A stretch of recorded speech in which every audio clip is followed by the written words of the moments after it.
Let's talk about classroom management and discipline referrals, or better yet, strategies to avoid writing discipline referrals as much as possible. Basically, what a discipline referral is a message to administration that this student is beyond my capabilities as far as managing in class, and I need your help. So before I write that message and send it over to administration, I'm going to do everything I can to make sure I've dotted my I's and crossed my T's as far as every potential strategy to get that student back in line with what they're supposed to be accomplishing. The other thing that discipline referrals do is they destroy the trust and rapport that you're building with the students. Now, those first 10 days of school, I recorded a video. Hopefully you've watched the video. If you've not, I highly suggest you watch it.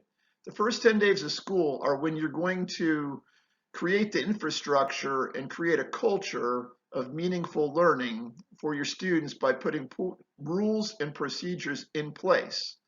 So it's critical that you do that. Now, I've done that effectively enough that I've actually had years where I've not written one single discipline referral. I'd say on an average year, I probably write 4 or 5.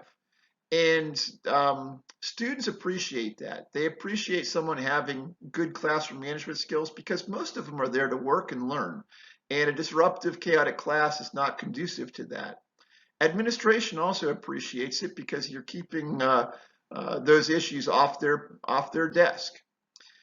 The nice thing about that is that if you have that reputation of only writing 4 or 5 referrals a year, it pays dividends because when I write a student up, typically when they get to administration, the administrator is going to say, Cole doesn't write referrals, and administration has some leeway in the consequences they dole out according to how they code the referral or execute the discipline grid. There's a number of things they can do. So when I write a student up, they typically get severe consequences. And I'll tell that to a student before I write them up. I'll say, look, if I write you up, it's going to be serious. The people I write up typically get ISS, and that can sometimes help de-escalate the situation. On the flip side of it, you don't want to develop a reputation where you're writing up a bunch of kids and the administration starts giving out lesser consequences because they're seeing so many of them. Just keep that in the back of your mind. Your teacher reputation does matter. Now, with these strategies, I'm going to break them into three categories: prevention, class, and individual. Prevention are those strategies you put in place like seating charts and lesson plans to help prevent discipline infractions from occurring. Class is when you have a particular class that is rowdy. Maybe there's 4 or 5 alpha types in there that are disruptive and you need to get the class under control.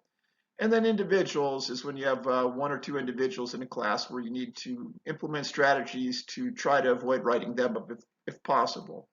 So let's get to it, and I'll go over some of the strategies with you now.